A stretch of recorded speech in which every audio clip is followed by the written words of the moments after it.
రామచంద్రారెడ్డి. నేను హైదరాబాద్లో ఉంటాను. ఇక్కడ ప్లాట్లు 2005లో మేము కొనడం జరిగింది. నేను ఒక విన్నపం ఇక్కడ ఈ నందిగ్రామ ఈ ప్రజలకు అందరికీ కూడా ఒక విన్నపం ఏమంటే, మేము 2003లో ఇక్కడ వేసినప్పుడు కొన్నాము. అప్పుడు తల్లులు తండ్రులు వాళ్ళు ఎవరు ఉన్న వాళ్ళు పెద్దవాళ్ళందరూ రాయించారు. కానీ ఇప్పుడు పిల్లవాళ్ళు కాదు మా నాన్న మాకు తెలియదు, అవన్నీ తెలియదు అని చెప్పి అన్యాయంగా మాట్లాడుతున్నారు. ఎప్పుడు కూడా నేను ఒకటే కోరేది, ఇక్కడ అందరినీ కూడా ఎప్పుడైనా న్యాయమే గెలుస్తుంది, న్యాయాన్ని సపోర్ట్ చేయండి. చాలా గ్రామాలలో మేము చూస్తున్నాం, యూత్ వివేకానంద యూత్ అని అలాంటి వాళ్ళందరూ వచ్చి కూడా ఇలాంటి వాళ్ళందరినీ సపోర్ట్ చేసి మాకు చాలా సపోర్ట్ చేసి చూశాను. నేను పేపర్లలో టీవీలలో కూడా చూశాను. నేను కూడా కోరేది ఏమంటే, మాకు మేము ఎవరిని అన్యాయం చేయదలుచుకోలేదు, మాకు ఎవరిని అన్యాయం చేయాలనే ఆలోచన కూడా లేదు. మాకు కావాల్సింది ఏంటంటే, మేము ఆ రోజుల్లో కష్టపడి చాలా ఎంత చిన్న చిన్న జీతాల్లో మేము మిగిలించుకొని అప్పులు చేసి ఈ ప్లాట్లన్నీ కొన్నాం, కొన్ని రిజిస్టర్ కూడా చేయించుకున్నాం. కానీ ఈ మధ్యలో వచ్చి ఈ ధరణి ఆ పోర్టల్లో వచ్చి ఆ భూములు మా ఎవరో పాస్బుక్లన్నీ పుట్టించుకొని ఆ తర్వాత కొని మాకు అన్యాయంగా రాత్రికి రాత్రి వచ్చి మేము కట్టిన బిల్డింగ్లు కానీ ఇక్కడ మేము ఆ ప్లాట్లు అన్నీ మేము ఫెన్సింగ్ వేసుకున్నాము, సిమెంట్ ఫెన్సింగ్ కూడా వేసుకున్నాం, అవన్నీ కూడా ధ్వంసం చేసినారు. కానీ నేను కోరేది ఏమంటే, ఇక్కడ ఉన్న మన ఎమ్మెల్యేలకు కానీ సర్పంచ్లకు కానీ అందరినీ కోరేది ఒకటి, న్యాయం ఉంటేనే ఏదైనా గ్రామాలు బాగుపడతాయి. అన్యాయం చేస్తే మాత్రము ఇంతమంది 500-600 మందిని అన్యాయం చేస్తే వీళ్ళలో ఎవరైనా ఒక 10 మంది మంచోళ్ళు ఉన్నారనుకో, ఊర్లు ఊడ్చుకుపోతాయి, ఏ ఊరు కూడా బాగుపడదు. అందుకని మేము కోరేది ఏమంటే, అందరూ సపోర్ట్ చేయండి. ప్రెస్ వాళ్ళని ముఖ్యం కోరేది ఏమంటే, న్యాయం విచారించి మీరు కూడా ఇది న్యాయమా అన్యాయమా, మా కోరిక న్యాయమా అన్యాయమా అనేది మీరు కూడా విచారించి బాగా దీన్ని ప్రెస్లో వచ్చేట్టుగా, తర్వాత వీడియో టీవీలో వచ్చేట్టుగా చేయాలని చెప్పి కోరుకుంటున్నాను అండి. నమస్కారం అండి. నేను యాక్చువల్లీ ఎన్ఆర్ఐని. ఇది వేణుగోపాల్ నగర్కి సంబంధించి ఒక చిన్న ఇబ్బందికరమైన వాతావరణం నడుస్తుంది కొద్ది రోజులుగా. 2002 నుంచి ఈ వెంచర్ స్టార్ట్ అయింది. 2002లో మొదలైనప్పుడు ప్రమోటర్ ఆయన పేరు వేణుగోపాల్ రెడ్డి. ఆయన కొన్ని ప్లాట్లు ఆయన డైరెక్ట్గా రిజిస్టర్ చేయటం, కొన్ని జీపీఏ ఇచ్చి రైతులతోని రిజిస్టర్ చేయించటం, రెండు జరిగాయి. అవి జరిగిన తర్వాత ఇప్పుడు ఇందాక పెద్ద ఆయన రామచంద్రారెడ్డి గారు చెప్పినట్టుగా కొంతమంది ఫ్యామిలీ మెంబర్స్ క్లెయిమ్ చేయటం అనేది ఒక ఇబ్బంది. మా పేరెంట్స్ అమ్మిన విషయం మాకు తెలియదు కాబట్టి వీటి మీద మాకు హక్కులు ఉన్నాయనేది ఒక ఇబ్బంది. రెండో ఇబ్బంది ఏమంటే, అప్పట్లో అమ్మిన భూములు ధరణిలో మరలా ఎంట్రీలు ఉన్నాయి, మా దగ్గర పాస్బుక్లు ఉన్నాయి కాబట్టి మళ్ళీ అమ్మాము అనేది 2018లో కొంతమంది వచ్చి ఈ మా వెనకాల ఉన్న ల్యాండ్ 12 ఎకరాలు మావి అని చెప్పి క్లెయిమ్ చేస్తున్నారు. సో దీనివల్ల ఏమైందంటే, ఒక 200 ప్లాట్ ఓనర్స్కు వాళ్ళ ల్యాండ్స్, వాళ్ళ ఫెన్సింగ్లు, రూములతో సహా ఉండి మొత్తం బిల్డింగులతో సహా రాత్రి 2 గంటలకు వచ్చి కూల్చేసి కాంపౌండ్లు కూల్చేశారు. ఇప్పుడు నీది అని అన్నప్పుడు నువ్వు పగలే రావచ్చు కదా, అర్ధరాత్రి 2 గంటలకు వచ్చి నువ్వు కూల్చాల్సిన అవసరం ఏముంది? బిల్డింగ్లు ఆల్మోస్ట్ 6 బిల్డింగ్లు, స్లాబ్లు వేసిన బిల్డింగ్లు కూల్చారు, కాంపౌండ్లు కూల్చారు. బెదిరింపులు ఒకటి. ప్రతిరోజు ఇది ఒక యుద్ధ వాతావరణం లాగా ఉన్నది.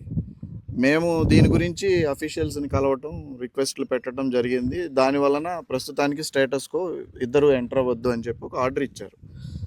కాకపోతే ఆర్డర్ ఇచ్చినంత వరకు అఫీషియల్స్ వరకు ఓకే, మేము దానికి అగెనిస్ట్గా ఏమి చెప్పకూడదు, మాట్లాడటం రైట్ కూడా కాదు. కానీ ల్యాండ్ ఓనర్స్ ఎవరు, ప్రాపర్టీ ఎవరు, అసలు మొదటి నుంచి ఇక్కడ భూములు ఉన్నప్పుడు 2018లో ఏదైతే అగ్రికల్చర్ ల్యాండ్ కింద రిజిస్టర్ అయింది అని క్లెయిమ్ చేస్తున్నారో, అప్పుడు షెడ్యూల్లో ఇక్కడ 8 బిల్డింగులు, 8 రూములు, స్లాబ్లు ఉన్నాయి. వాటి మెన్షన్ కూడా రిజిస్ట్రేషన్ పత్రంలో ఉండాలి. అవి కనబడవు. బిల్డింగులు ఉన్నాయి. ఈరోజు బిల్డింగ్ని మ్యాచ్ చేయడం కోసం, బిల్డింగులు లేవు అనే విషయాన్ని మ్యాచ్ చేయడం కోసం దాన్ని అర్ధరాత్రి పూట ఒకరోజు నైట్ కూల్ చేసి వెళ్ళిపోవటం జరిగింది. ఇది ఒక ఇష్యూ. రెండు, ఇప్పుడు ఈ డిస్ప్యూటెడ్ ల్యాండ్ ఏదైతే ఉన్నదో దీంట్లో కనీసం 15-20 మందికి ఎల్ఆర్ఎస్లు రీసెంట్గా, అంటే 2023-24 తర్వాత అందరికీ ఎల్ఆర్ఎస్లు వచ్చాయి. ఒక్కొక్కరు డెవలప్మెంట్ ఛార్జెస్, అదర్ ఛార్జెస్ అని చెప్పి 1,40,000, 1,18,000 ఒక్కొక్కరికి కట్టినాం.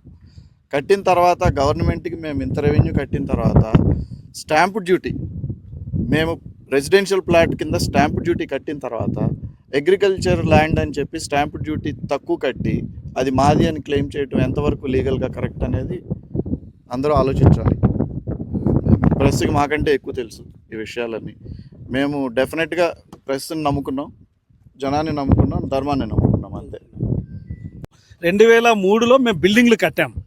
అంటే డెవలపర్ ఎవరైతే వేణుగోపాల్ రెడ్డి ఉన్నాడో 50% మీరు ఇస్తే 50% నేను వేసుకొని కట్టిస్తాను, నాకు సిమెంట్ అవి ఇవి పెట్టుకోవడానికి ఉపయోగపడుతుంది అని దాదాపు ఒక 10-12 బిల్డింగ్లు కట్టాడు. కట్టినప్పుడు నీ ల్యాండ్ అయినప్పుడు నువ్వు 2003 నుంచి 2018 వరకు ఏం చేసావు? 2018లో నా డాక్యుమెంట్ ఉంది, 2018లో నేను కొన్నాను, ఇవి నా పేపర్స్, ఇది నా భూమి అన్నప్పుడు బిల్డింగ్ అనేది ఒక రోజులో తయారు కాదు. బిల్డింగ్ అనేది పిల్లర్స్ వేయాలి, స్లాబ్ వేయాలి, దానికి వాటర్ కొట్టాలి, ఇదంతా పడితే ఒక 6 నెలలు సంవత్సరం ప్రాసెస్. మరి అన్ని రోజులు నువ్వు ఏమీ మాట్లాడకుండా 2003లో కొన్నాము, ఒక 4 ఏళ్ళ తర్వాత వేణుగోపాల్ రెడ్డి గారు ఎవరైతే ఈ వెంచర్ వేశారో ఆయన చనిపోయాడు. ఇప్పుడు ఏమీ వీళ్ళకు ఇది లేదు అన్నట్టు 2018లో ఏదో పేపర్స్ సృష్టించుకొని వచ్చి ఇది మాది అని అనడం సబబు కాదు. అది మేమైతే క్లియర్గా ప్రెస్నే నమ్ముకున్నాం.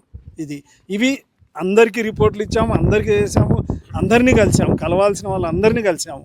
మాకు ఫైనల్గా మేము డిసైడ్ ఏంటంటే మాకు ప్రెస్ ద్వారానే న్యాయం జరుగుతుంది అనే ఉద్దేశంతో ఈ ప్రొటెస్ట్ చేయడం. నా పేరు సుధా.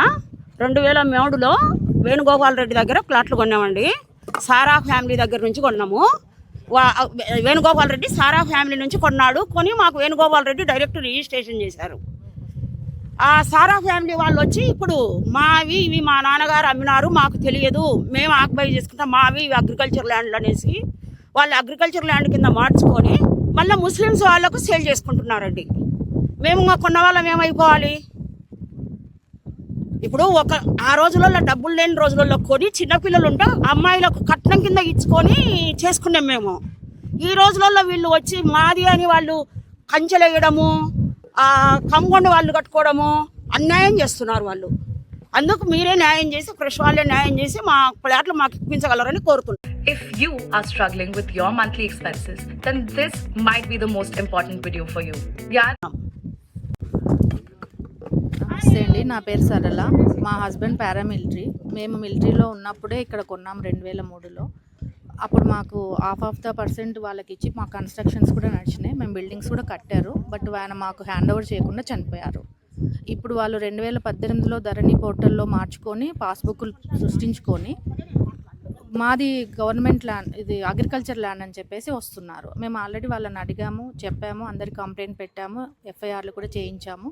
ఆర్డీఓ గారు ఇప్పుడు ప్రస్తుతానికి స్టేటస్ కో పెట్టారు ఇందులో. బట్ కాకపోతే అవి మావి, మా దగ్గర ప్రూఫ్స్ కూడా ఉన్నాయి. వాళ్ళు పడగొట్టారు. మిడ్ నైట్లో మేము కూర్చున్నాం ఇక్కడ డే అంతా అని చెప్పేసి నైట్లో బిల్డింగ్స్ అన్ని పడగొట్టేశారు. సో వాళ్ళ పేర్లు మెన్షన్ చేయడం మాకైతే ఇష్టం లేదు. అది భాస్కర్ నాయుడు. నేను మాజీ సైనికుడిని. సైన్యంలో నేను దేశానికి ఒక 30 సంవత్సరాలు సేవ చేసి రిటైర్డ్ అయ్యి, నేను సర్వీస్ చేసిన దాంట్లో ఎంతో మిగిలించుకొని ఇక్కడ నేను ఒక ప్లాట్ కొన్నానండి, 400 గజాలు, వేణుగోపాల్ నగర్, నందిగామ విలేజ్. కానీ ఈరోజు చూస్తే ఇది మీది కాదండి మాదని కొంతమంది వచ్చి ఇక్కడ క్లెయిమ్ చేస్తున్నారు. స్ట్రక్చర్స్ మేము ప్రీకాస్ట్ వాళ్ళు కట్టుకున్నాము, అన్నీ రాత్రి పడగొట్టేశారు. ఇది చాలా బాధాకరమైన విషయం అండి. మేము కింద స్థాయి నుంచి పై ఆఫీసర్స్ వరకు అందరికీ రిటర్న్లో కంప్లైంట్స్ ఇచ్చాం. రెవెన్యూ కాదు, పోలీసు కాదు, కలెక్టర్ కాదు, అందరికీ కంప్లైంట్స్ ఇచ్చాం. ఎవ్వరే కానీ ఏం యాక్షన్ తీసుకోలేదు.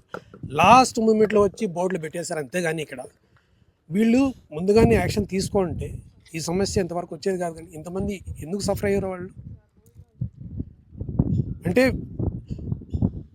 ఈ ల్యాండ్ గ్రాబర్స్కి ఈ సిస్టమ్ లూప్ హోల్స్ వల్ల ఈ లోకల్స్ అని ఒకటి ఏర్పరచుకొని వాళ్ళకు వాళ్ళు అంతా ఈ మాదిరి ఆక్రమించుకుంటున్నారు. ఎవ్వరు పట్టించుకోండి, ఎవ్వరు వీళ్ళపైన చేసేసి వాళ్ళు లేరు, ఎవ్వరు కానీ యాక్షన్ తీసుకునే వాళ్ళు లేరు.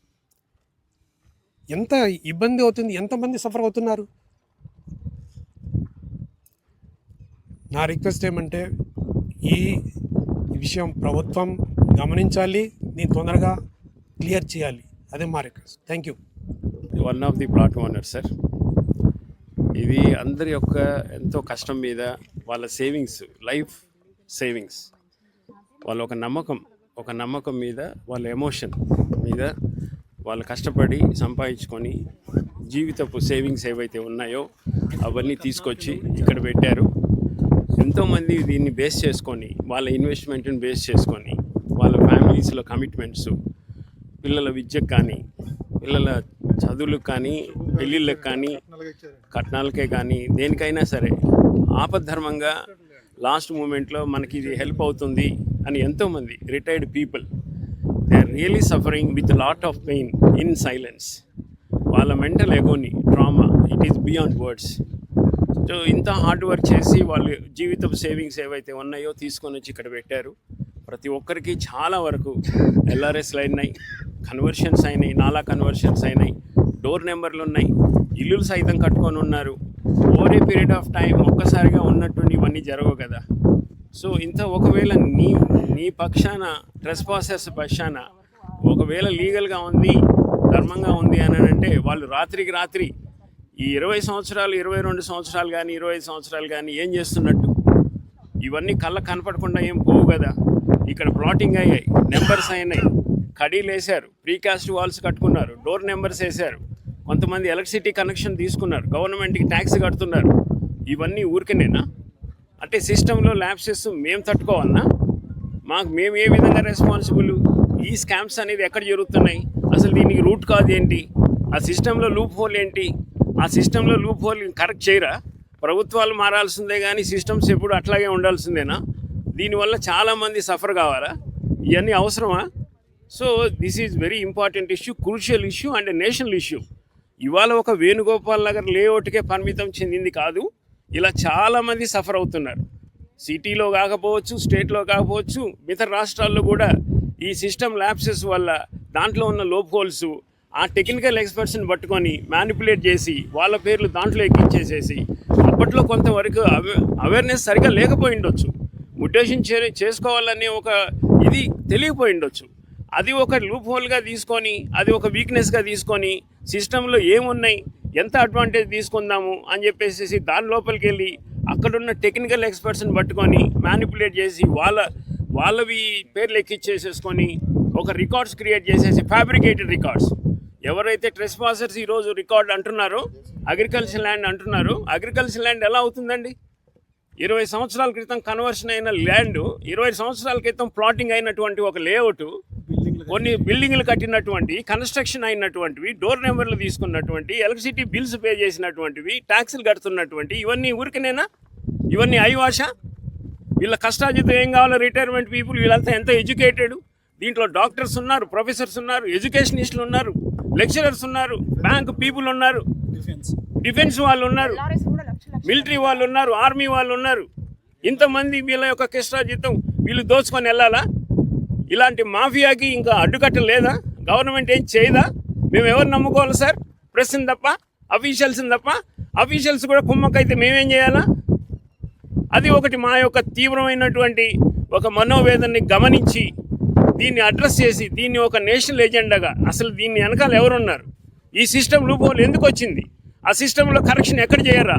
ఈ ధరణి ఒకటి తీసుకొని వచ్చేసి మాకందరికీ పెద్ద హెడేక్ లాగా తయారైపోయి ఎంతమంది లేఅవుట్స్ అండి, ఎన్ని పత్రికల వాళ్ళు, ఎన్ని న్యూస్ వాళ్ళు, ఎన్ని ప్రెస్ రిపోర్ట్స్ వస్తూనే ఉన్నాయి. ఈ యొక్క సిస్టంలో లూప్ హోల్స్ని ఎక్స్ప్లాయిట్ చేసి దాన్ని అన్యూ అడ్వాంటేజ్గా తీసుకొని మేము స్థానికులం కాకపోతే మా ల్యాండ్ కాకుండా పోతుందా? ఎంతోమంది ఎన్ఆర్ఐస్, ఎంతోమంది డిస్టెంట్ పీపుల్ వాళ్ళ హార్డ్ ఎర్న్ మనీ తీసుకొని వచ్చి ఒక నమ్మకంతో ఇన్వెస్ట్ చేశారు. అన్నీ చూడకుండానే చేస్తారా? ఊరినే ఏం కాదు కదా. సో మేము ఇక్కడ ఉండట్లేదని, చేయట్లేదని చెప్పేసి నాన్ లోకల్స్ అని చెప్పేసి ఇక్కడ ఉన్న వాళ్ళు వాళ్ళ యొక్క స్థానిక బలం చూపిస్తే ఎట్లాగా? ధర్మం ఎక్కడికి పోతుందండి? అధర్మం ఎప్పుడు ఓడిపోవాల్సిందే బ్రదర్. అధర్మం మీద ధర్మం గెలిచి తీరుతుంది. మాకంత ఓపిక ఉంది. మా ఓపికను దయచేసి పరీక్షించొద్దు. మా పెయిన్ అర్థం చేసుకోండి. ఇవాళ అందరి యొక్క మెంటల్ ఎగోని, మెంటల్ డ్రామా ఇది మీకు అవసరం లేదు. ఈ ల్యాండ్ కబ్జాదారులకు అవసరం లేదు. మీ కుటుంబాలు కూడా బాగుండాలి, మీ కుటుంబాలు కూడా క్షేమంగా ఉండాలి. మీ కుటుంబాలు నాశనం కావాలా? మీ కుటుంబాలు దరిద్రం బట్టి పోవాలన్నా? మీరు సంకనాకి పోవాలన్నా? చేయండి, ఇట్లాంటి అక్రమమైన కార్యక్రమాలు చేయండి. మీరు జీవితంలో ఎన్నడూ కూడా బాగుపడరు. నేను ప్రతి ఒక్కరికి ఇస్తున్నటువంటి ట్రెస్పాసర్కి, ల్యాండ్ గ్రాబర్కి, ల్యాండ్ మాఫియాకి అందరికీ ఇస్తున్నటువంటి definition that nobody who is going against dharma, who is really suppressing dharma, who wanted to adopt the path of adharma will never survive on the earth. This is our final, on behalf of everybody, on behalf of the pain and mental agony from all our beloved members, beloved plot owners. This is a message I would like to give to the government, rather to the central government or state government, and as well to the land grabbers and trespassers, that we all have to really help us, especially press people. This is an appeal, a sincere appeal to all the press people, all the media, all the channels. Please save us. There are many people who are suffering. Thank you so much.